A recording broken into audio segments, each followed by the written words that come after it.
the thing like, oh Lord. And then I give she the thing like, oh Lord. I mash up the place and you know you're whining good. She ball out, oh Lord. Just give me some time now, oh Lord. She want me to stop down the wine now, oh Lord. But there's something feeling good, I know. And she ball hola, hola, hola, hola, hola, hola, hola, hola. She ball hola, hola, hola, hola, hola, hola. She got me. She ball hola, hola, hola, hola, hola, hola. Okay. How is everybody doing today? Good, good. One more time. How's everybody doing today? Not too bad. My name is Sebastian. I go by Seba Cheng. I'm a music producer. I do a little bit of rapping, a little bit of singing, and I'm proud to be Korean, Indian, American, and I'm also very proud, very honored to be able to introduce and kick off today's Pan-Asian American Heritage Month, the Keynote event. Thank you guys for having me. I'm gonna do one song with a little bit of spoken word, if that's chill with y'all. This song is about being brown and growing up brown with a silver spoon. It's about the weight, the sort of intensity, the hotness of generational trauma. And it is dedicated to what I think is maybe the best animated show, one of my favorites, in my opinion. So yeah, something from my childhood. This is a song by me, Seba. Please enjoy. Power in firebending comes from the breath. Turn that track up, Beanie. The breath becomes energy in the body. Can it get louder? The energy extends past your The song is limbs called and Prince Zuko. And I'm feeling like Zuko, young prince, scars on my body since a youth. Pops a halabuji for the kindness with the judo. Too slow, boy fake Korean like Sudo. Got the boy fake Desi like the planet Pluto. Cast away in suburban Jersey, Crusoe. White kids assume I'm from the with the churros, baby blues. They took my shoes and take the brown boy down like, yeah, like Taco Bruno Mars way I'm talking the moon. Check the boxes for the college, turn my skin to a boom. When I fly to Korea, yeah, they tend to assume that I can understand this trauma till I walk up in his shoes. Cause that's hot, 100 degrees at a young Prince Walk. Hey, yes, hot. Set up and the let drop. What I first son of the first son of the first son. My birth was just the first blood. The incursion emerged from in the cursed stomach. It hurts, so your purpose is to bring honor and earn money. Dirt, son. Skin turned burnt like Persians. Pull the curtain. Skeletons in the closet just like Bert. Coerce, speaking uncertain. Audio burn. Gas lit like the apple of truth to the serpent. I got the dead talking zombie get you off the phone. I dread talking to my pops role models like hope. Ironic that the latter asked is your house a home. You put the Alcatraz sign up like we Al Capone. This World One. Eat your food but better stay hungry. So pay your dues even if you never knew money. Happiness is a privilege. Did you think before you speak? And if a boy forget his place, and I might have to get the stick. Cause yeah, it's hot. Yeah, it's hot. 100 degrees at a young Prince Walk. Hey, yeah, it's hot. Yeah, it's hot. Raise it up and then let that boy drop what I got. Yeah, it's hot. Listen. Yeah, it's hot. One more time. Cause yeah, it's hot. It's hot. And if you say that I'm the best son, then I'm also the worst one. No, power in... And I still feel like the worst one for being my own person. Turpentine and words of mine. They say Harabaji changed his mind about mom after I was born. I never met my grandpa, just in the corner of whiskey glasses, Japanese colonial assets, lashes on their backs. That's the cycle of violence. The one that took me to the Ivies on a high road, but you really on your high horse, on a tightrope. Me, I'm trying to find peace like Iro, not fighting over typos, idols, eyes closed, blindfolds. I'm not violent, but I just got tired of staying silent. And I still love you, Dad. That's the song. Thank you.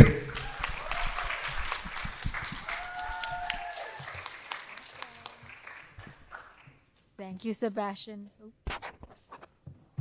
Never mind. Thank you. No?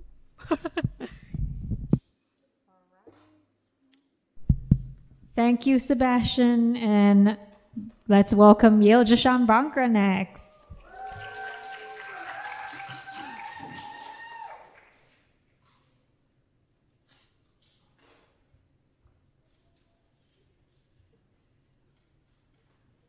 know when.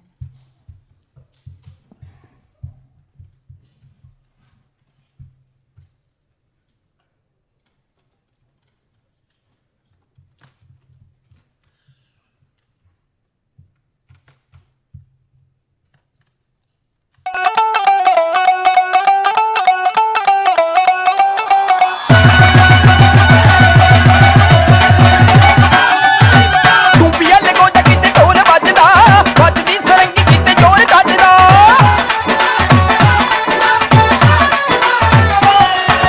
ਕੁੰਬੀਆਂ ਲਗੋਦਾ ਕਿਤੇ ਢੋਲ ਵੱਜਦਾ ਵੱਜਦੀ ਸਰੰਗੀ ਕਿਤੇ ਜ਼ੋਰ ਕੱਢਦਾ ਸਮਾਂ ਵਾਲੀ ਡਾਂਗ ਰੱਖ ਮੁੰਡਿਆਂ ਦੇ ਉੱਤੇ ਹੁਣ ਬਾਨੇ ਟੋਲੀਆਂ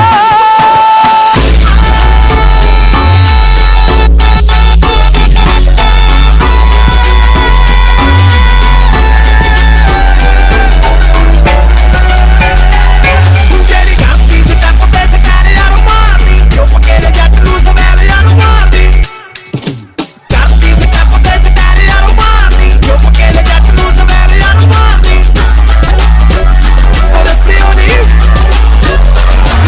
ਨੀ ਨਾ ਪੁੱਛ ਕੇ ਟੁਕੜਾ ਦੇ ਬੋਦੀ ਮੁੱਟਿਆ ਦੱਸਿਓ ਨੀ ਨਾ ਪੁੱਛ ਕੇ ਟੁਕੜਾ ਦੇ ਬੋਦੀ ਮੁੱਟਿਆ ਦੱਸਿਓ ਨੀ ਪੁੱਛ ਕੇ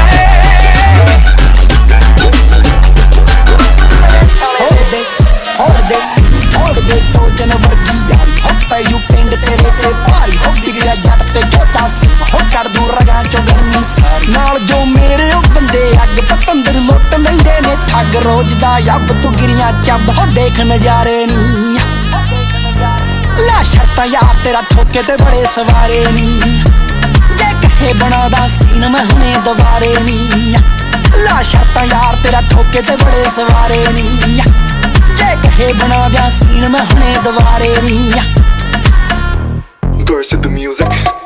ਟਲ ਜਾ ਟਲ ਜਾ ਟਲ ਜਾ ਟਲ ਜਾ ਟਲ ਜਾ ਟਲ ਜਾ ਟਲ ਜਾ ਟਲ ਜਾ ਟਲ ਜਾ ਟਲ ਜਾ ਟਲ ਜਾ ਟਲ ਜਾ ਵੇ ਬਦਮਾਸ਼ਾ ਐਵੇਂ ਹੋ ਜੂ ਕੋਈ ਤਮਾਸ਼ਾ ਵੇ ਕਾ ਤੂੰ ਜਾਣ ਦੁੱਖਾਂ ਵਿੱਚ ਪਾਣੀ ਵੇ ਕੋਈ ਲਾਗ ਕੇ ਹੱਥ ਤਮਾਸ਼ਾ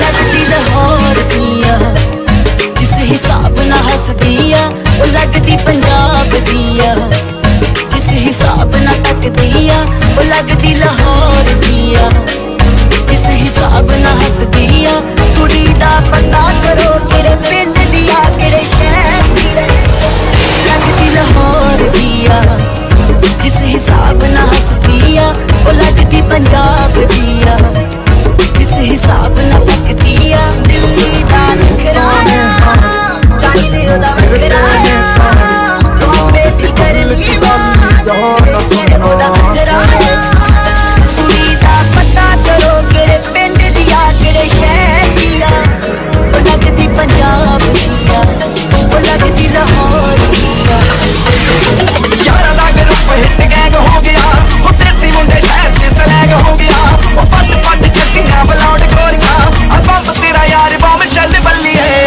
ਤੇਰੇ ਉੱਤੋਂ ਮਾਰਦਾ ਹੈ ਦਿਲ ਬੱਲੀਏ ਆ ਬੰਬ ਤੇਰਾ ਯਾਰ ਬੰਬ ਚੱਲ ਬੱਲੀਏ ਨੀ ਤੇਰੇ ਉੱਤੋਂ ਮਾਰਦਾ ਹੈ ਦਿਲ ਬੱਲੀਏ ਬੰਬ ਤੇਰਾ ਯਾਰ ਬੰਬ ਚੱਲ ਬੱਲੀਏ ਨੀ ਤੇਰੇ ਉੱਤੋਂ ਮਾਰਦਾ ਹੈ ਦਿਲ ਬੱਲੀਏ ਦਿਲ ਬੱਲੀਏ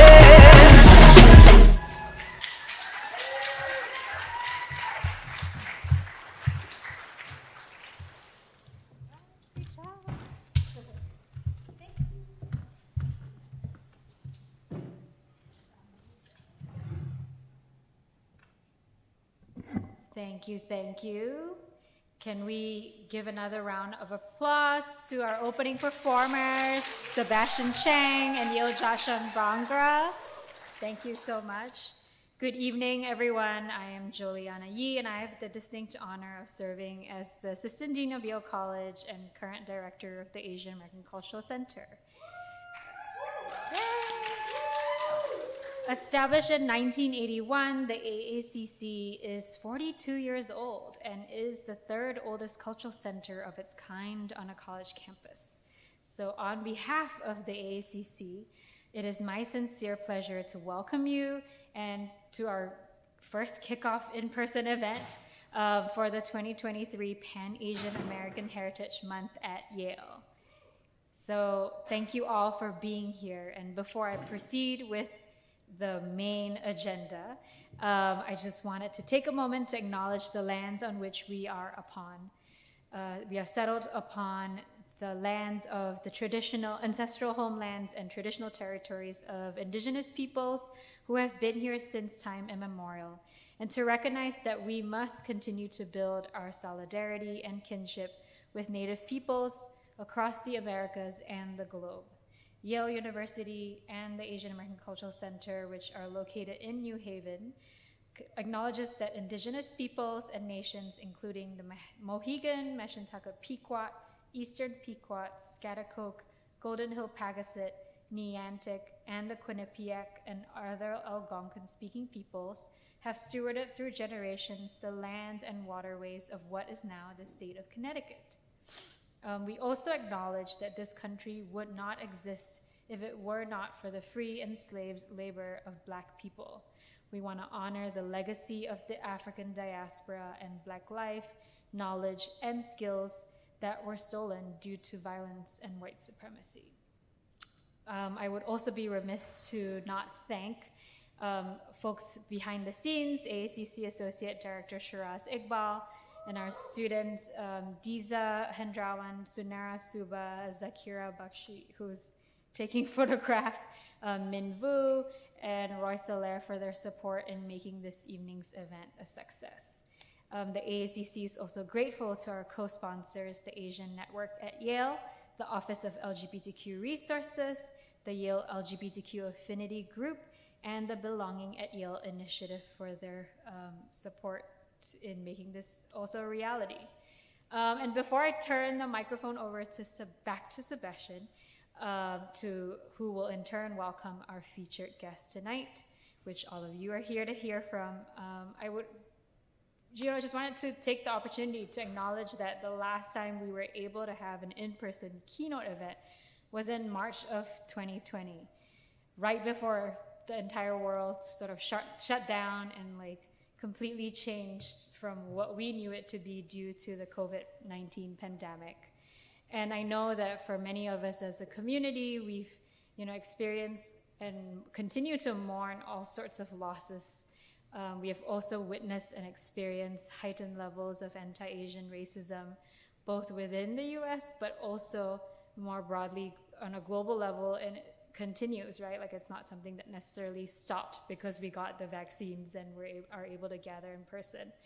And so a large part for the inspiration of our PAM 23 theme is wanting us to sort of really think and celebrate what it means to be Asian, right? To be proud to be Asian, but also to recognize that we have collective power, and so how are we using that to then imagine and build new possibilities for the world that we do want to see, as opposed to the world that we are currently living and experiencing in. So it is my hope that not only our keynote event, but the rest of our PAM events, some of which the flyers are kind of on a loop here behind me, really serve as an inspiration to each of you if you're able to engage with one or many of the events, to really reclaim being Asian, right? And having pride in that, owning our collective power, and really reimagining together new possibilities as we strive to build a world that really reflects what we hope to be, and not shy away from owning that, because there are lots of negative or anti Asian forces out there that want us to blend in and not speak out. So with that, I hope that you'll engage with us throughout the month, and whether it's with a large event like this or a smaller one, and then also throughout the rest of the semester, we obviously don't only celebrate or have events during March, we have it throughout the academic year. So join our Yale Connect page to find out what's happening. You can also sign up for our newsletter and all that jazz. So without further ado, I will invite Sebastian, who will introduce our special guest.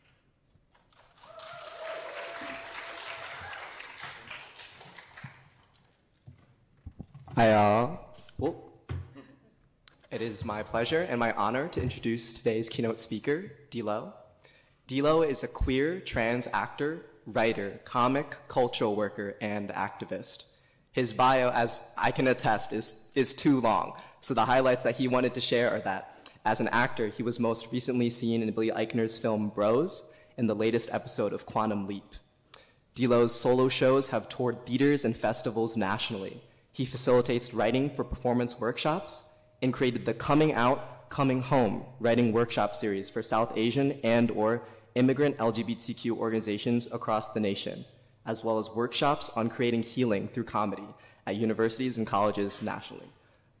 You can read a lot more about D-Lo on his website, but I wanted to share why I was so excited to introduce D-Lo and how I came to know about his work. I took a class on Afro-Asian relations like a year ago, and I was very interested to read a lot more about Asian American hip hop as someone who's involved in that space now. And there was this book called Hip Hop Desis, and all these crazy quotes coming from this one person throughout the book.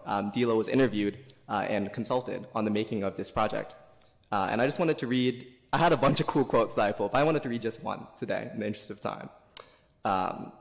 D-Lo says, or I'm gonna quote the whole book. Then hip-hop came as a revelation, quote, "Finally, I realized, you know what? I can just be true to myself and just take the title of a B-girl. You get what I'm saying? Because that was truth to me. That was like in the middle." As someone who grew up very racially ambiguous, I love this quote. The book employs this idea of being in the middle in a way, and connects it to hip-hop, connects it to a space where being in the middle can be a place of stability, where we can root ourselves in performance, and it can be okay to have those ambiguities. And I hope that, just as D-Lo has done in his incredible work, that each and every one of us, including myself, hopefully, will have the strength and dignity and patience to confront being in the middle, wherever that means for you, and to celebrate it. So without further ado, I'd like to welcome D-Lo to the stage.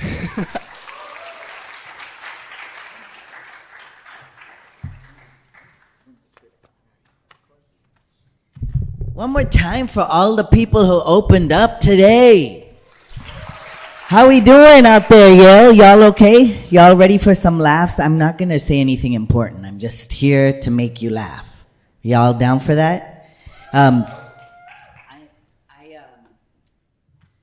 Let's get this. I also want to just say thank you to Dean Yee and to the LGBT Resource Center. I don't know if that's actually how you say it, but to everybody who made this possible, thank you. It is actually a privilege. It's a blessing for us to all gather, right? This is sacred time. And now I'm going to tell you some shit jokes. First of all, how many queer people out there? You can make noise, y'all. You can make noise. Like, what kind of queer people are you? I mean, yeah, queer people, make some noise. Okay, all right, that's more like it. And the people who think they're straight? I'm just saying, if that's you, it's the apocalypse, okay? Y'all better go out there and start dating. Fucking, I think, with consent, So, I am transgender. It's been 7 years since I've been on testosterone, which is why I sound like Drake on auto-tune. Yeah, thank you very much. Controller. There are some perks, okay, and some pains to passing as male, you know? Like, some of the perks are that I'm happier now, okay? I'm physically stronger, and people listen to me. Yeah. Some of the pains are that men, we are all unkind to one another. Yep, that's about it. This is where I do my community activism work, you know what I'm saying? This is where I tell my straight people in the audience, my cis straight people, if you know a trans or non-binary person, please do not ask us about our genitalia. You know, trans and non-binary people are beautiful, magical human beings. Do not reduce us to the junk underneath our clothing. And I know that y'all are college students, and y'all are nosy, and you really do want to know what's behind my pants. And I just want to tell you, no, I do not have a penis. I have 3 at home. And then, but I do think, sometimes, like, I think that everybody does this out of curiosity. Like, you're like, oh yeah, like if I did have a surgically attached penis, what would be the first thing I would want to do with it? Like the very first thing, you know what I'm saying? And I think it would be for me to just put it on a table. Just be like, hey everybody, look, my dick is on the table. Y'all aren't with me on that? What would be the first thing that you would do with it?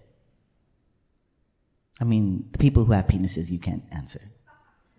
But if somebody, okay, never mind. This is not interactive, okay? You're just supposed to laugh at my jokes. Okay, but one of the hardest things about being trans, y'all, is that the bathrooms. Like, yes, queer and trans people get hurt there and sometimes beaten. I know that I've heard stories of people being killed, but I just want you to know that just on a daily level, the smells alone in the men's bathroom can send you to the hospital. Like, and I started using the men's bathroom like way before I was even identifying as trans, because I grew up in stud culture, and I'll talk about that in our Q&A if anybody wants to know more about that. But it was basically like I was perceived as just always mistaken for a cis male, right?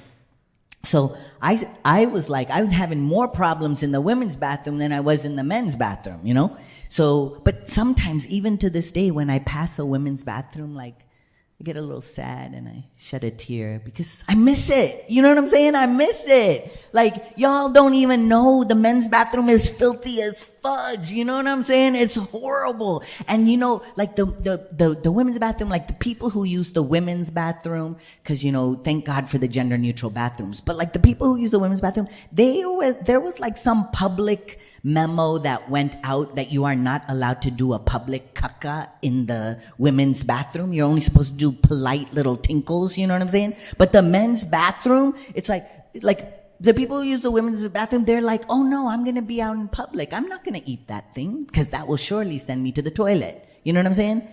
But men, they're like, give it to me. And then so I sit down to tinkle now. Well, I will forever. But I was like, I'm in the stalls, and like on either side of me is like this orchestral cacophony of sounds and grunting, you know what I'm saying? I'm like, are you okay? Do you need help? And then it's like the smells, I'm going to tell you a story, because we're here now. We're East Coast. I was just in New York. But back in the day, I was at Union, I was going to say Union Station, but it's Union Square. Thank you. Everything's flipping out of my mind because I'm so tired. But, okay, so I was at Union Square, and there was a Barnes & Noble. Do y'all remember Barnes & Noble? Rest in peace. And so I was at the Barnes & Nobles just looking at books because, I'm smart. And thanks for the woo for the smart. And so suddenly I get this, go to the bathroom, D. And I was like, oh, shit. And so I run up the stairs. It's those times in your life that you're like, what did I do to get to this point in my life where I'm rushing to the bathroom? You know what I'm saying? You feel me? I know you feel me. You're teasing big. You get what I'm saying? So I'm like panicking, and I'm like, oh my God, I gotta get to the bathroom. And so I run up the stairs. I get to the men's bathroom, and there's 2 stalls. One is out of order. And there's one other stall, and somebody's in it. And I'm like, oh my God, I'm gonna burst. Like, when is this person leaving? And I'm like tripping. I'm like, oh my God. And then my asshole was like, don't worry, dog. I got you. And I was like, okay, go. And I'm like, okay. So, but like 5 minutes pass, then 10 minutes pass, and I'm like, oh my God. And I'm like sweating. And then my asshole's like, I'm getting tired. And I'm like, oh my God, I'm about to burst. And then just then the guy leaves the bathroom, and I go inside, and I'm putting on my pants, and I look at the toilet seat, and there's a caca streak just right across the toilet seat. And I'm like, why would you know what caca is, right? It's universal, right? And I was like, why would you do this? And I'm like, you know what? Never mind. I'm just going to make it rain. I'm just going to grab this toilet paper and make it rain all over the seat because I have to go that bad. And I reached for the toilet paper, and there was a caca streak right through the toilet paper. I know, y'all. And you know, like, it wasn't one of those little rolls. It was one of those industrial rolls, like straight through the middle. And I was like, why would you do that? Would you have a vendetta against toilet paper? You were like, oh, you know what? I hate toilet paper so much. I'm just going to just wipe my ass on the toilet seat. And for good measure, I'll just wipe it on the toilet roll. And I know what y'all are thinking. Y'all are like, Dilo, did you shit your pants? Did you shit your pants? And it's a perfectly reasonable question to ask, honestly. But I believe, okay, that as an adult, we should be allowed to shit our pants one time and get a get out of jail free card. Am I right? All right. Y'all are like, dang. No, I did not shit my pants. Don't laugh. I did not shit my pants. Because you know why? My own caca got so fucking scared it crawled right back into my asshole and it was like, I'm not coming out. That shit's scary. You missed the best joke. You're late. There's no more bathroom humor for you because I only have 20 minutes. So I grew up in Lancaster, California. Anybody from Cali here? Oh, we got some over here. Which part of Cali are y'all from? Bay Area. That's it? You represent for everybody, just one? Angelino. So I grew up, it's an hour away from LA. I was born in Queens in Flushing, but then I was too little, you know, and then my family made it over to California. My father came pre-war, there's a Sri Lankan civil war, and he came pre-war and he came as a medical resident to Queens, or to Harlem actually. And then at some point, the family moved to Lancaster. Why we moved there, nobody really knows. I think it was like the uncles, you know, like, oh, there's jobs here, and then everybody ends up going, and the next thing you know, you have a little Sri Lanka in the middle of the high desert of Southern California. You know what I'm saying? I know that how many immigrants here are people from immigrant families? Oh yeah, you can give yourself some snaps and love for that. I love me some immigrants. So the other part is that, so we get there, and then and a little bit of the history of this town is that the KKK established its first West Coast church in Lancaster. So there was a faint air of racism in the air at all times. So we grew up super chocolatey, in the middle of the high fucking desert, super white, flies in the buttermilk, so to speak, and we were super immigrant. Like, you know, a lot of folks who grow up immigrant or from immigrant families, you're straddling like America, aka whiteness, and being your cultural brown or whatever, or Asian or whatever.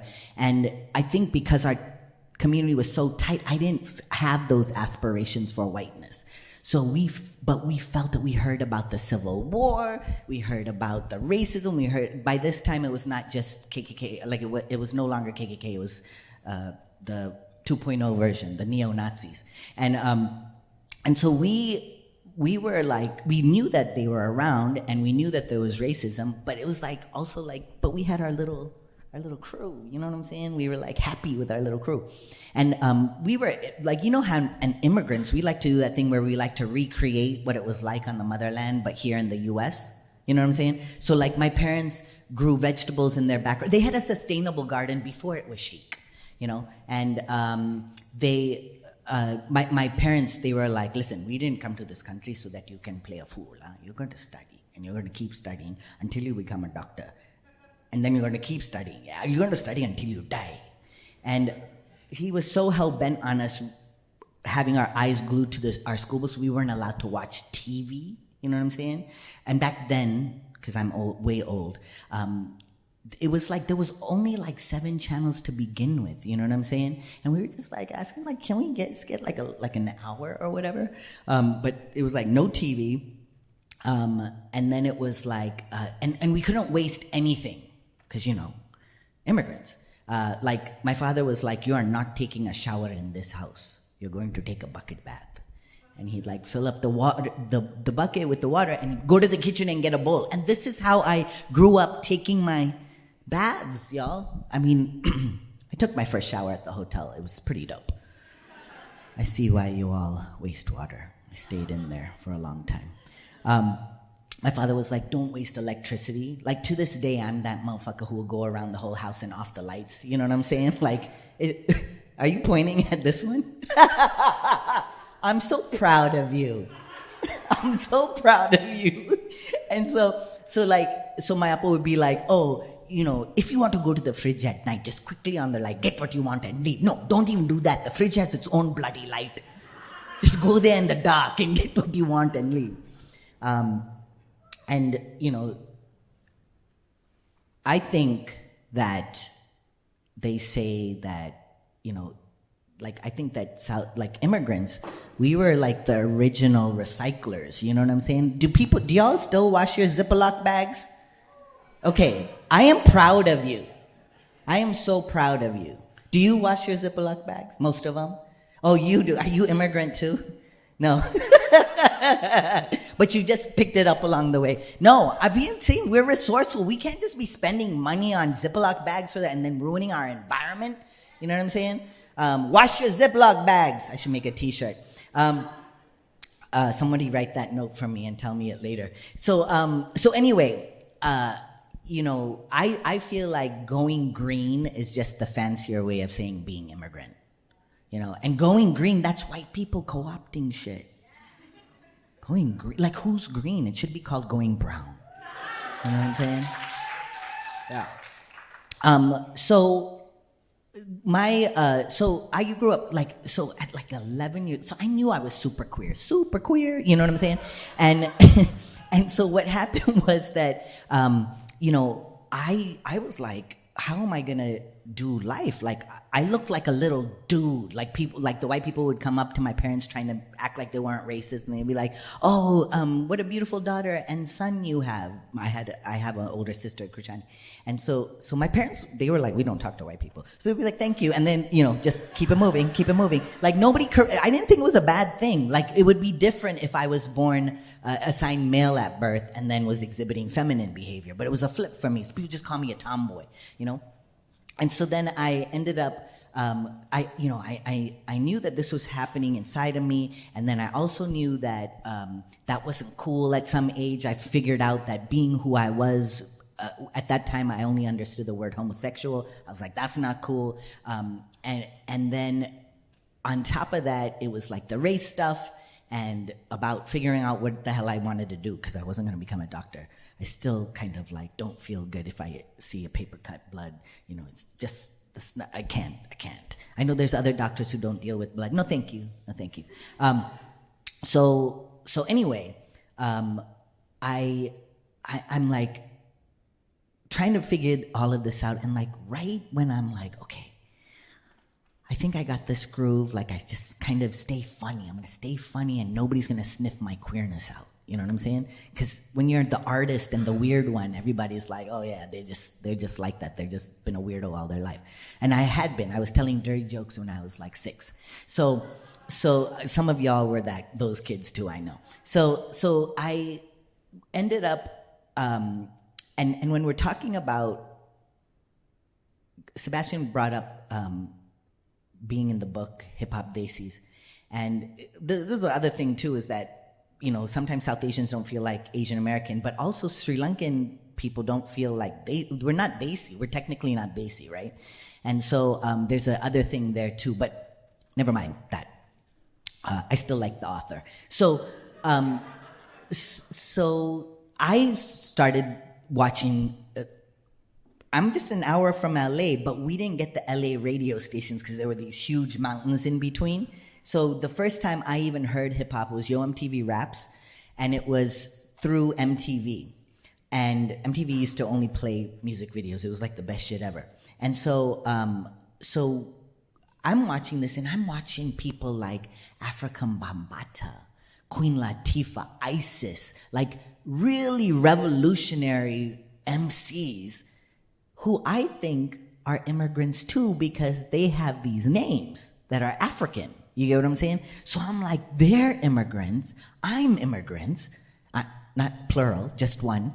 And I was like, they're talking about my whole life up until that point, even though I was only like 11 years old, was told like, just don't, if you hear something racist, just shut up about it and keep it moving. If you hear something like that feels like what now I would call bigotry, just keep your head low, do your work, because success is financial success. That's it, right? I know that this is a lot for, like, I'm talking to a community that also has this as part of our lineage and trauma. So I'm like, I was like, oh my God, these people are talking about the shit that's important to them. This is what I want to do. And that's when I started writing. And I was writing horribly. Trust me, like it was not what they were doing. But like, I was inspired to talk about the stuff that was going on in my life. Not about queerness yet, because I still had to be in the closet about that, but like about the world and how I saw it and what I felt in Lancaster, all of that, right? And also because our community started getting bigger and bigger as the war carried on. So more people would sponsor their relatives, and then our community got really big. And so you were hearing more about what was going on in Sri Lanka and what we could do about it. You know what I'm saying? So hip hop to me was like, oh, this is me. This is how I'm channeling. Of course, I got the memo that not everybody was an immigrant. I understood that it was folks going back to their African roots, but it was over for me. I felt empowered through hip hop, right? But then my ass got my period. My period was like the worst shit ever. I mean, in general it is, but like, well, I mean, I don't know. Some people might like their periods. Maybe not. Maybe not. That was perfect. So, and I remember I was so devastated because, you know, here I was like looking like this, like a dude without the facial hair, and bleeding through my legs. And I'm like, something doesn't compute still for me, right? And I didn't know nothing. And I remember my sister came in and she was like, oh man, D, like, I'm so sorry. Like, you know, if you have any questions, you can ask me. She was 4 years older to me. And I was like, well, how long does this last? And she's like, oh, just a couple days every month for the rest of your life. But, you know, don't worry about it. And I'm like, and she's like, D, but you know what this means now, right? It means you're like a grown up. And I was like, I'm 11. She was like, no, but like now you can like technically do grown up things. Like, you know, you can have sex. And I'm like, what? I was like, Amma and Appa told us never to do sex. Do they know you're talking like this to me? And she's like, no, it's natural. Like when you get married, that's how you have your babies, right? And I was like, what does sex and babies have to do with each other? I was like, nobody. And she's like, oh my God, nobody told you about the birds and the bees? And I was like, animals? No? Like, I was like, what is happening? And she's like, no, D, oh my God. She's like, okay, I guess I have to tell you. And she was like, you know how you have 3 holes, right? You have 3 holes? And I was like, I only have 2. I don't know what you're talking about. And she's like, no, you have 3. And I was like, you're talking crazy anyway. And she's like, okay, you have 3. You have your pippy hole and your cucka hole, and then you have your baby hole. And the baby hole is where the guy puts his dick up in you, and then he makes a baby in there, and then the baby comes out from that hole. And that's sex. And I was like, and she's like, D, how do you think we got here? Amma and Appa had sex. I was like,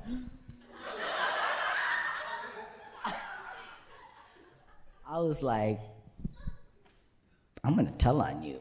Like, because you are talking all sorts of mess. Something's wrong with you. Like, I didn't know what was going on.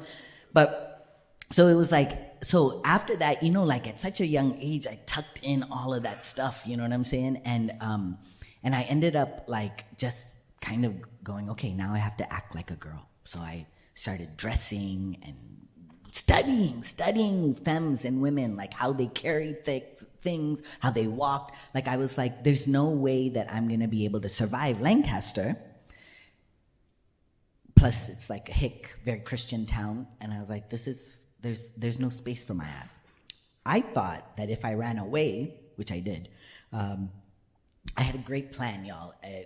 I got found out the same day, so I'm bad at running away, but this was my plan, was that I was gonna jump on the back of a Wonder Bread truck and just go wherever the truck went, and I would have food. That's a good-ass plan. I failed. I was found out very quickly. There's a snitch in the mix. But I'm not mad. So what I ended up doing was, I ran away, and then I was like, oh, I don't know how I'm gonna escape this, and I kept trying to come up with plans, like what was I gonna do?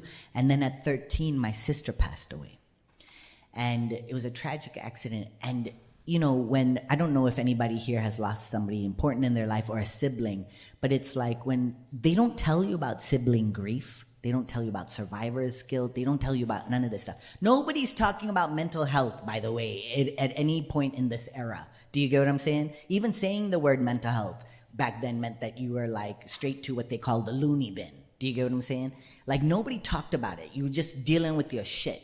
Meanwhile, everybody's got some sort of generational trauma, and I'm so happy that we live now where we can actually talk about it all.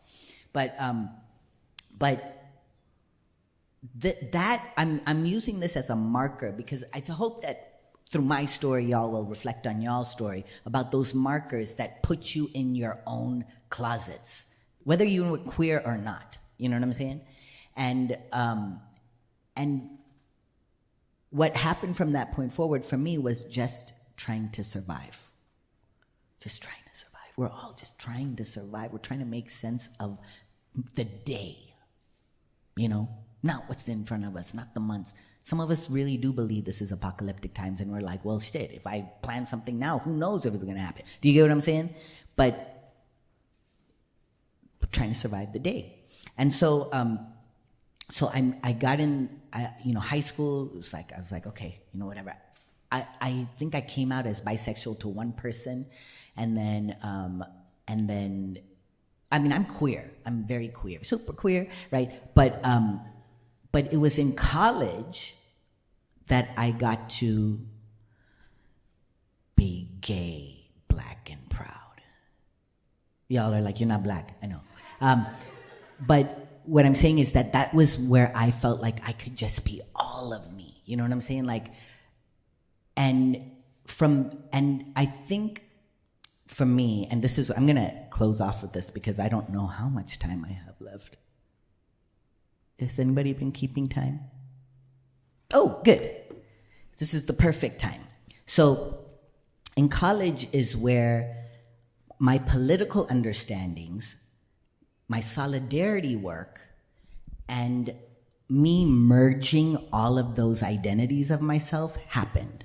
And it was because, and I know that a lot of y'all are doing this with the AACC.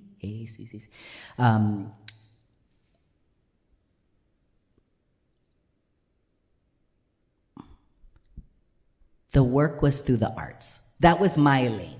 The work was through the arts. And it's through arts and ritual and culture that we actually get to really hone in on something that is unshakable within all of ourselves. And that's true, like that's where the root of true understanding is, to understand what makes you proud of who you are and where you came from, that spiritual sense, if you want to call it, and then working from there to understand people's lives on the daily.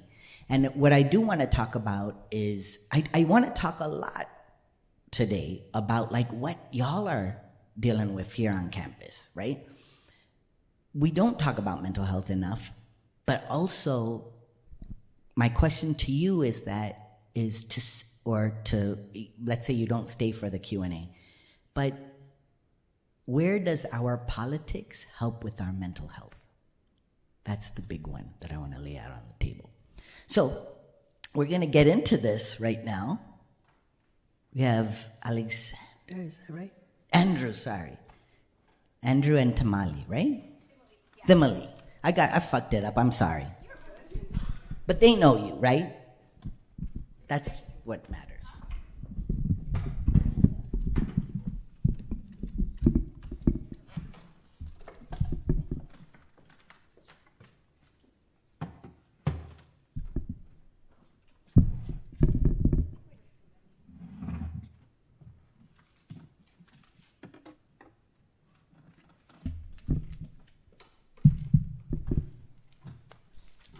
Well, hello everyone. Thank you for being here. Thank you. My name is Andrew. I'm a student assistant at the Office of LGBTQ Resources. Super excited to be here. I'm a sophomore in Pearson College. My name is Thimali. I am a junior. I'm a junior. And I'm here with Sri Lankans at Yale, or Slay. Hey, y'all? Yeah. All three of you? Oh, you're adjacent. Gotcha. Yeah, and thank you so much for being here. It is an honor to have you here at Yale. I'm so happy to be here. I'm so happy that y'all stay for this too. Oh, okay. Okay, first things first. We've noticed that you are very intentional about how you introduce yourself. You say you are a queer, transgender, Tamil-Sri Lankan-American actor, writer, comic. Mm-hmm. I know, What, it's a lot. What do these terms mean to you, and why is it important that you like? Yeah, I think for me, it's like, it used to be that if I put down that I was just an artist, then it was no longer, like it wasn't, give me 1 second, something's feedbacking. I think it might be, I'll be over here. Okay, no, it's still there, okay. I think for me, it's about understanding that you can say what you really want to be known as, but the truth of the matter is other people are going to see you for what they think you are before you even get a chance to say who you are.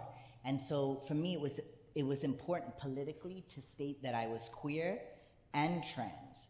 And then it was important for me to say not just that I'm Sri Lankan, but that I'm Tamil-Sri Lankan, right?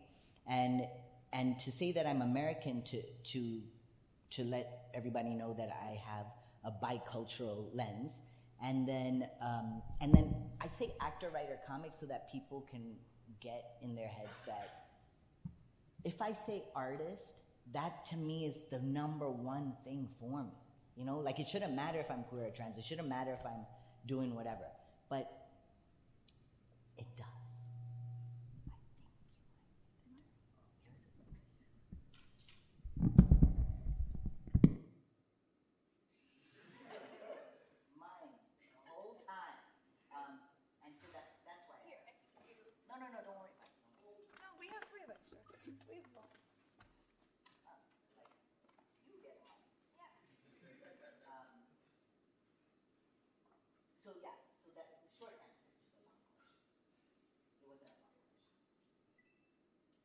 Well, yeah, for the next question, over the past decade, we have seen an increase in queer representation in media and in the national social consciousness. However, queer and trans representations of color are still lagging. As such, disparities at the intersections of sexual orientation, gender, identity, race, and ethnicity continue to be disproportionate in many different aspects of life. As an actor and storyteller, how have your roles shaped your reflections on the importance of increasing visibility when it comes to queer folks of color, and what possibilities do you imagine in the decades to come? Yeah. I feel like we are even versus 10 years ago, we are at a different place in the world, not just on the queer tip, but also racially, right? There are a lot more stories that are coming out about people of color in the intersections, QT BIPOC folks. And I feel like there are so many, like, meaning versus from before. And yes, to your point, there's not enough. It's the type of stories too, but mostly I want to talk to you all about the fact that there have been some channels, I guess, studios that put out a lot of QT BIPOC or BIPOC content, right? But but they get killed after one season. Y'all notice that? And then you hear about all these like acquisitions, like not just about content, but about studios overtaking other studios. So I feel like sometimes you have a really poignant, really strong storyline, a well-crafted show, or and I know we're just talking about TV and film right now, but it's like it gets a little bit of life and then it goes away. You know what I'm saying? So pay attention to that, because there's always like somebody who's like, like I think that now HBO is I think one of the latest things is that they're trying to make sure that they are reaching middle America. What does that mean? What does that mean for content? A lot of people think that, a lot of people who are like really conservative think that Hollywood it has an agenda. Yeah, of course it has an agenda. But it's like they're like saying, we don't want to even partake in any of that. How many dollars is that? It always comes down to money, right? So finding places for shows that and content and film that are primarily made by BIPOC artists, it's still an uphill struggle. Sometimes they were calling it also the golden era, where everything was getting bought and put out on Netflix, right? Half of the stuff wasn't even coming your way because of marketing. That's another thing, right? Marketing is important in this stuff. Like you can get a really great movie and nobody heard about it, and it's because they didn't have a marketing budget, right? So those things. Just as far as representation is concerned. Yeah, thank you so much. Given all of your interesting identities or parts of or communities that you belong to, how do you partake in pride, or what does it mean to you to be proud of who you are, and how do you think that has changed over the years? Yeah, I think I've gotten prouder as the years have gone by. Initially, I was like, I think that it's always about like where you get the most stress from. And I got the most stress from my community. So then it's like, how can you have pride about being a part of a community that hates your queer ass? You know what I'm saying? And I think that through and through, I've been like, and Sebastian brought this up, which is about being in the middle, like going, like it's not Sri Lankan communities, it's not Tamil communities that are the problem. There's a larger problem of the state, right? There's a larger problem of patriarchy, of misogyny, of criminalizing queer lives, right? That's the culprit. And that is also part of colonialism, right? So when I understood, in the same way that I could understand my spiritual practice, that because it was actually here at Yale like 2 years ago that we had a radical queer peoples of color, QT BIPOC, we didn't call it that back then, it was a radical queer people of color conference here at Yale, and it was the first time in forever since I had been queer back then that there was a conversation around queerness and spirituality, because we don't talk about that, right? And how like in spiritual circles or in religious circles, queer people should be at the table, but they're oftentimes kicked far from the table, right? And so in the same way with spirituality, I was talking about with race and ethnicity and that kind of thing, and I'm saying this specifically because we're talking about Asian pride, I realized, my pride is in who I am and the communities that I have forged. And so if I have groups of people that are from different parts of the world, then I'm going to have pride in having that kind of community, right? And that is my Tamil-Sri Lankan pride. is to be proud of the community that I have built for myself as a Tamil-Sri Lankan-American, right?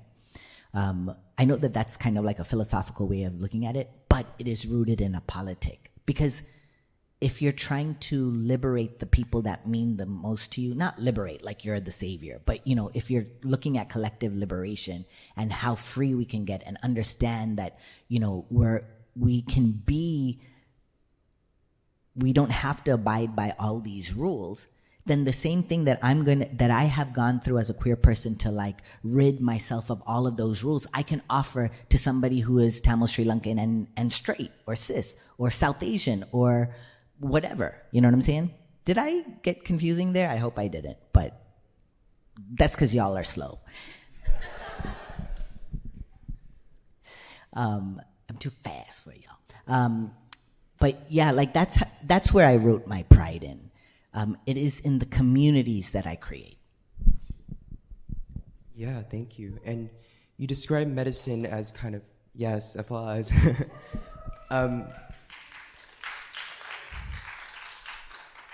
You describe medicine as kind of this form of, or comedy as a form of medicine and healing.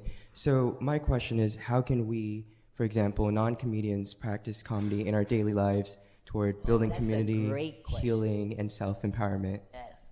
So, okay, this is what I say, because this happens to queer people and not queer people. But y'all know that, like, let's say some shit goes down in your family, and, like, you're devastated because there's expectations, and maybe you don't have cool parents or cool family members. And so you are devastated, and then you go to your friends, and then you're like, yeah, and then this happened, and you share with them what happened. And then next thing you know, like, your friends, everybody's like fools, you know? Like, everybody want to make fun of what just happened. Like, next thing you know, you're flipping the script. You're putting, instead of yourself seen as the victim in this devastating story, you have now put yourself as the hero, and then they're the ones who are like, you know, the ignorant. They're the ones who we can villainize, just even for the moment in this history, in the retelling of the story. And I think that comedy does that. If you're doing comedy right, you're never gonna punch down on people, you're gonna punch up at the systems, right? But when we talk about like when I say the jokes about my family, and really rough stuff has happened to me, I'm saying it specifically with my family, now we're good. But I wanted to always understand where they were coming from, but also give myself space to feel everything that I was feeling. So when we sit there and we're laughing with our friends and getting built up, literally getting built up to stand tall, it's usually through having lightness, right? It's always about like feeling the joy of seeing yourself in somebody else's reflection and saying, oh, well, if my friends are good, I'm good. If they're good people, I'm a good person. I'm not what they think I am. And you get built up. And I think that lightness and comedy, and for sure in QT BIPOC communities, we know humor like nobody else because it's the only way we can get through the day sometimes. It's like to be like, yeah, that's some nonsense. And then you make fun of it. We're like, you know, it's a tool of resistance, right? And so I think that even in that, when I say comedy is healing and it is medicine, I do believe too that in many ancient performance traditions, there is the role of the clown, and the clown is sacred. In native cultures, they do call it sacred clowning or the sacred clown, but also when you look at many cultures, our own cultures, street theater, performance, in all of our cultures, right? The role of that person is so important. In fact, sometimes they're the people who perform in the temples to give comedic relief, right? Like, it depends on your culture. So there is salve. It doesn't need to be written about in a scholarly way. There is salve and balm that comes with the healing that comedy can do, right? You get to laugh with somebody. That's like, we're automatically friends, you know? If my humor matches yours, we're automatically friends, you know? That's healing. Great, thank you so much. The next question I had personally, I guess, was how do you navigate dealing with topics that are so much so not light, they're very heavy topics in your work, and how do you still manage to go about not the day, but like having a positive outlook and like having hope about somewhat like heavy topics you discuss. Thank you for that. So I had really great art teachers, and imagine that, you know, my gender non-conforming ass, you know, it was at a time where queerness wasn't even like, you know, so you couldn't even go to an acting class, you know, you couldn't even go to a theater program. You couldn't even, if you were gender non-conforming, if you non-binary or whatever, there was no place for you, right? So my teachers were mentor teachers, usually queer, no, always queer, either Black or Latinx, or Caribbean, and rooted in making sure that I survived as a young queer person. So they told me two things. Lori Carlos, one of the first colored girls in Ntozake Shange's play that ended up getting televised. Lori Carlos, incredible director from Minneapolis, rest in peace, was like, D, if you don't know how to walk with integrity in your own life, if you don't know how to walk with integrity on the stage, that just means that you're not walking with integrity in your own life. And you have to come to the stage with your full self. And Sharon Bridgeforth said, if you're not vulnerable, you're not going to survive. You're not going to live. You have to learn to be vulnerable on stage. And so those two lessons I fused together, and I understood like, oh, the stage is sacred. If I can't be authentically me and share from my heart, and like, I'm not going to have a connective experience with people, right? If I'm posing, if I'm acting like my shit doesn't stink, all of that, y'all are just going to go home and you're going to be like, okay, yeah. I mean, who knows? You might do that anyway. But what I'm saying is that these two things, for me as an artist, were lessons that I stuck in my back pocket and I live with. I stuck in my heart. And so to the question about talking about hard stuff, I know that sometimes I'm not ready to talk about hard stuff. Like I can talk about things in my childhood. I could talk about things around death, about people who have meant the world to me dying. I could talk about the depression, the addiction. I could talk about all of that stuff because I am past it.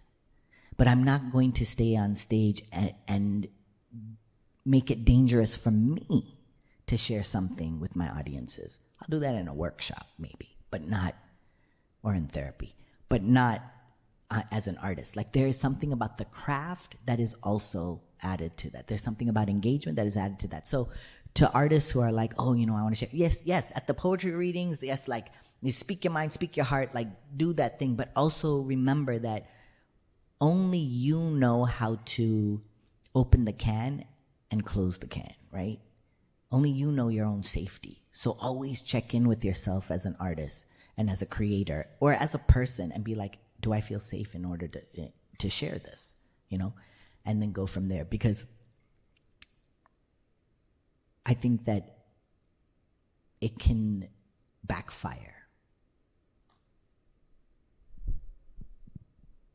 Yeah, thank you so much. And I think now we're going to shift into audience Q&A. So if anyone has any questions. You can ask me anything. I might not answer, but.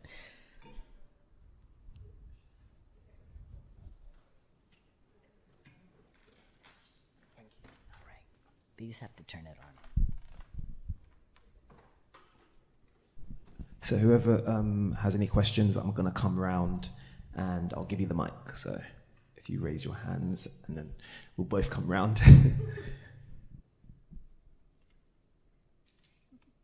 Okay, I'll maybe ask something first. Hi, Dilo. My name is You were late. Good memory. I'm afraid I had to run from another event and it overran, and yeah. It was... I know you're just lying. No, it's the truth. It's the truth. Stop it. But my question is, what has your experience been, and what are your thoughts on BIPOC kind of what's the word I'm looking for? I can't think of the word I'm looking for, but just, you know, different people of color like talking and coming together. Like, what's your thoughts on that? And then what are your experiences of being like a South Asian American in comparison to, you know, being a Latinx person or a black person? You know, what similarities and commonalities and differences have you experienced, and how do you like broach all of that? Yeah, absolutely. I think I'm going to fuse both of those, because you're talking about solidarity work and also what it means to be South Asian. And I guess in this context, I can speak specifically, but also I think I'll hit upon being also Asian American. For me, and this might be slightly different, but there's a couple of things that happened in my life that have from a young age that have made me understand that my body was a threat, right? Not even gender-wise, but people reading me as a male of color. And I'm South Asian, but I never get the South Asian stereotypes, like the terrorists or whatever other else stereotypes there are. I always got the adjacent, so not adjacent. I was racially profiled to be black or Latinx. So cops, authorities, being followed around, pulled over, like just those kinds of things, right? That happened right after high school, and somewhat a little bit during high school too, actually. So from my perspective, I was like, oh, I can't, like this, it wouldn't even come to my mind to be like, but I'm not that. Do you get what I'm saying? It was like, if I am not fighting for the liberation of people who can't get away with a feminine voice, because at the end of the day, if I got pulled over, anything was happening to me, I had a feminine voice, and they could be like, oh, sorry, you know, like something like that. Sometimes it didn't happen. Sometimes it was not so cool. But if I had the option, because if you're black, you don't have that option. If you're undocumented, you don't have that option, right? If I am not standing in my communist politics for people who don't have the luxury in the world to because sometimes being an activist is kind of a luxury if you're looking at it as not a lifestyle, right? And so because I think that there are so many activists who don't have that, you know, they're not wearing cargo pants, but. Everybody's like, I don't wear cargo pants, but I was like, if this is happening to me, then I need to be for a world in which this doesn't happen to me, right? And that means that it doesn't happen to people that racial stereotype was then put on my body. So that is the part, a big chunk of the work. But I'm saying this as a melanated. And I know I look lighter skinned right now, but it was chocolatey when I was younger. And that's a very specific experience. But I also know that, like, if you're an artist, if you're working class, if you're undocumented, if you're immigrant, like all of those stereotypes, it's like there are always points of connection, and it starts again, like I was saying, with understanding somebody on a heart level, but it really is just sitting and listening. And through relationship, do we understand how to show up for somebody? So I always think like, okay, well, those areas, like we're sometimes afraid to learn from other people about their struggles, right? Like we're like, oh, I'm afraid I'm going to say something bad, or like they're going to look at me weird, or whatever. Like you push that aside and you just come in humble and you're just like, look, I'm going to listen. I might say some shit, but that is not my intention. But like, I want to know more. I want to know more about your life. I want to know about, I just want to know more about your life. Not even about what I could do for you. I just want to know you. I want to know you because I like you. And then that's where the real solidarity work happens, because you're actually in relationship to and with someone, right? And then from there, the solidarity work looks simple. The solidarity work is almost like, oh, you got that in the bag, because you're going to be thinking with the information that you get. You're going to be sharing the information you have with somebody else. You get a chance to share yourself, right?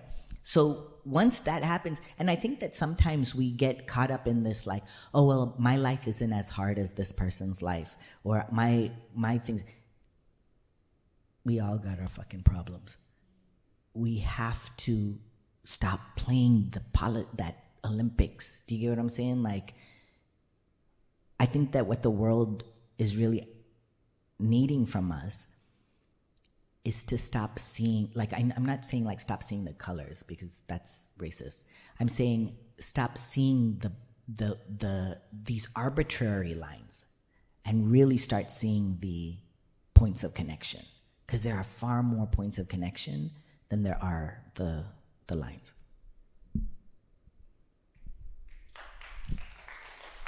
Thank you, that was great. Anyone have a question?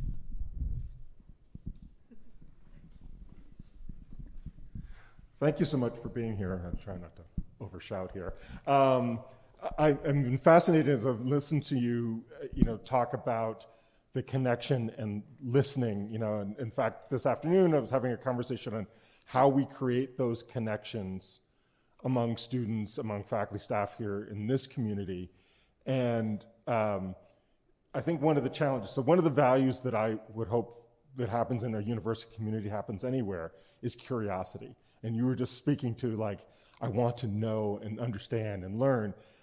I do think there's a hesitancy among folks in a university life on like, I don't want to say the wrong thing, I don't want to offend, but how can I be curious and learn about someone's identity, what they value, and kind of break through? Like, I'm curious, you're a performer, you're an artist, you put yourself out there and we learn from that. But I'm curious, like, how folks in the room, how folks on campus can break through so they can have that genuine curiosity and connection. Thank you for the question. I feel like the arts is going to be what I always come back to. But when I say arts, it's food, it's culture, it's dance, it's this, like, why were the Bhangra people holding up fences? Do you get what I'm saying? Like, why? Like, I'm curious about that. What role does that play? Like, what, is there something cultural there? Is there something historical there? Do you get what I'm saying? Like, I know I'm South Asian, but I don't know all the things South Asian, half of them, like most of them speak Hindi. I'm like, I don't know, like y'all just X'd me out of this conversation, But I want to know. I want to know. I would hope that somebody else would want to know more about Sri Lanka, you know what I'm saying? but like, it's the point of I think that when we have arts, it's like it gives us that point of entry. We get to be like, what is that about? And how are these dances formed? I went to school for ethnomusicology at UCLA, so I'm coming from a little bit more on the side from an anthropological standpoint too. That the most you can scholarly, like you could write academically about anything, but for me, it was like understanding the depth of story, right? And you can get that through culture, ritual, art, etc. And so I think that's, for me, that's why I'm always like, please, I know that we're all here from different departments and we have different majors, but I always say, like, make arts practice like a regular practice, because that's the only thing that capitalist patriarchy, that bullshit of society can't take away from you, you know? And that's yours to hold on to and remind yourself of who you are. And that's also where you get to share from, you know? Whether it's cultural or not, you know, it could just be something that you're jazzed about creating. Do people say jazzed anymore? I don't know, but yeah. Hello. This is sort of it's almost kind of a funny question. Well, it's not that silly to me, but I think it's a little bit of a strange question. I think summarizing super fast, way too fast, my opinion on Asian American history, a lot of it is a history of Asian Americans were really political in the 60s. They were more political than we think about them today. And then sort of post 80s, you get this model minority stuff. There's sort of this representational politics where it's all like, oh, everybody's here. We see everybody and you see nobody. So there's sort of there's a colorblind thing that's happening. And more specifically, like more relevant to my own life as an artist, I'm curious, like having a career that spans some of these changes, being able to witness probably a lot more of those changes than I have. I'm curious to see, like, as that representation has increased, of course, you talked about some of the current problems that representation faces now. Are there problems that are new problems, that are not just old problems that we're still dealing with, new problems of representation that you see, where it's sort of like being reduced to over-reproductive labels, or like the suffering Olympics that sometimes happens, or sort of this hyper-saturation of terms and whatnot, comparisons? I guess are the things that you find funny, that have changed a lot, that have surprised you as representation has become like great, and still growing. I'm curious what your thoughts are about that. I don't know if that makes sense. None of it made sense. To this point, and I'm going to talk about it specifically, but I might not hit all the points. But I will say that Asian America has never been apolitical. I just want to say that and let everybody hold that in their heart. Because while some of the major narratives have been around our apolitical selves or our apathy, that there have always been Asian Americans from different communities on the front lines. So we saw it more prominently when there was super huge organizing being done, because there were class connections being done, right? Worker connections being done, right?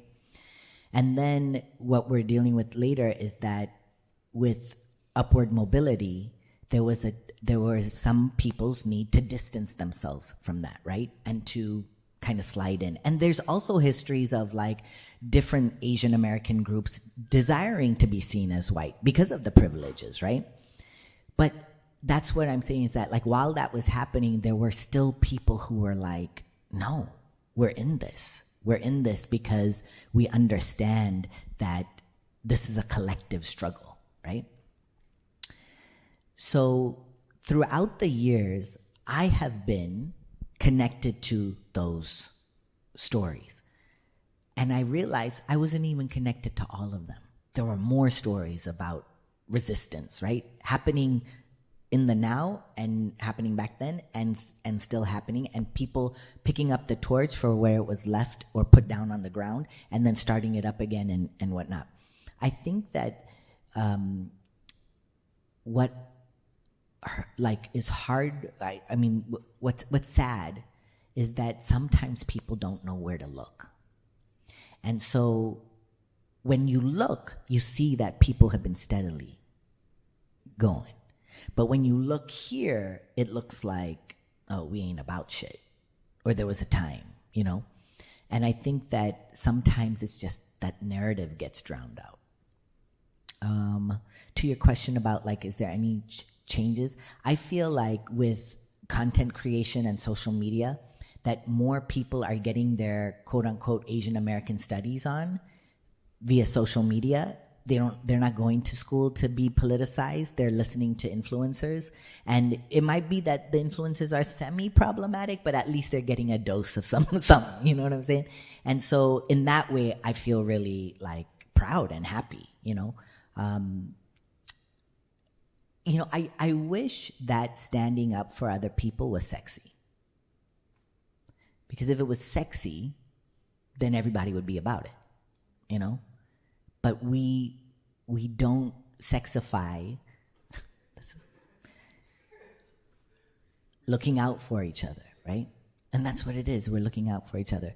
Actually, to one of your questions too about solidarity and about listening, I just want to say this very quickly, that I am working on a project right now that is called Cry With Me. It's called Uncles. Uncles. It's called You Not Crying Leaves Everyone Suffering. And so it's a piece on masculinity in which it's a busking piece, and we haven't done it yet, but I have to get some funding because I want to pay people. But it's a busking piece in which we go to a promenade or a, like a city walk, beach walk, whatever you want to call it, Promenade Boulevard, whatever. And we have these beautiful booths, and we offer to cry with somebody because we are all on our 4.0. We are alive today. That means we survived pandemic, COVID, depression, probably a lot of grief. You know what I'm saying? A lot of shit, right? And I think that, and so I was thinking like, okay, I'm going to do this with some of my friends being mostly women and femmes, right? But then I was like, am I using them because I know that people will view me as a male of color with some intrepidation, not fully trusting me? And I was like, yeah, because they can soften the blow and people will trust me if I'm hanging out with women and femmes, right? And then I was like, no, fuck that.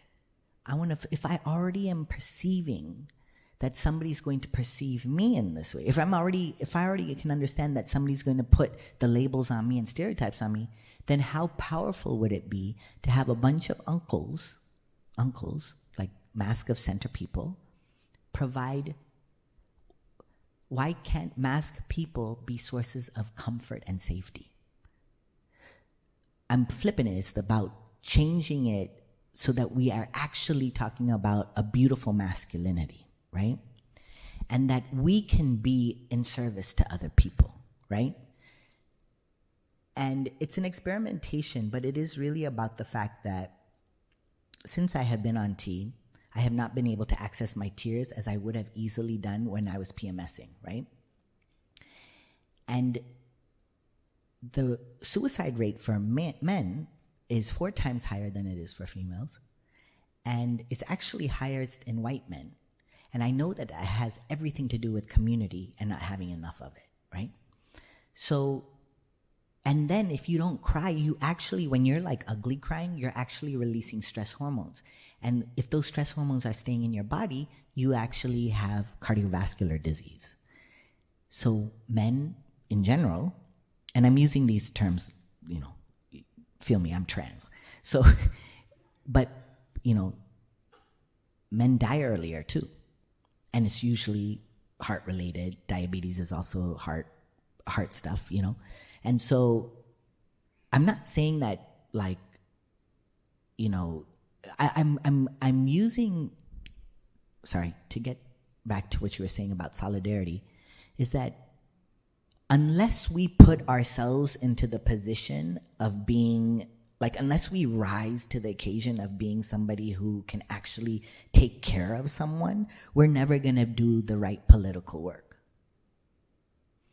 And so this is also a testament to show it's not just to show women and femmes and young people that they can use men as a place of comfort, because there's a lot of great men out there. Maybe other people have different narratives, but it's to show men that men can be places of comfort and safety, right? Sometimes we have to step up to our own shit and be like, I can get you.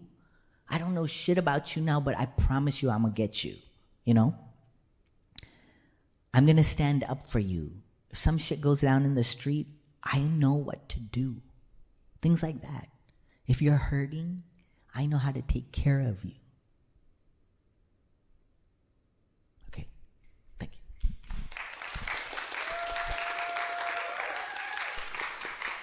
Is it on that note? Give it up to your moderators one more time. Thank you so much for being here.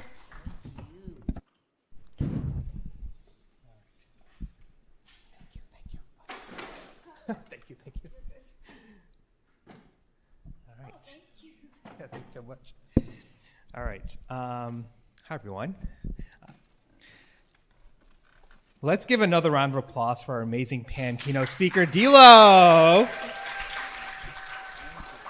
I know I had such an amazing time, and really thank you for being in community with us. Before you leave, actually, Dilo, we wanted to give you a special gift filled with AACC swag. So please, thank you so much. Thank you.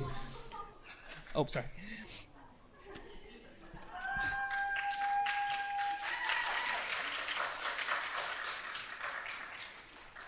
I also want to thank our opening performers, Sebastian, members of the Yale Jishan Bhangra, our amazing AACC staff, the Office of LGBTQ Resource Center, and the Asian Network at Yale. Yeah. And I also want to give an additional special shout out to our fearless leader and my incredible colleague, Dean Dr. Joliana Yee.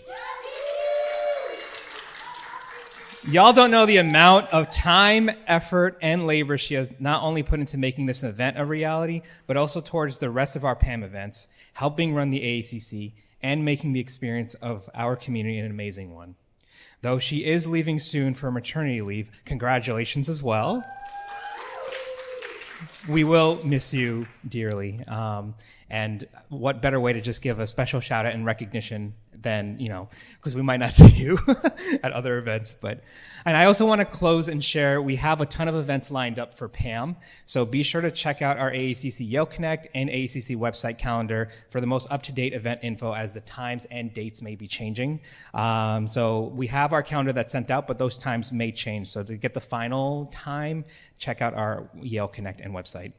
And I finally wanted to say thank you, everyone, for being in space together, as I hope you all had an amazing time and have an amazing rest of the night. Thank you all.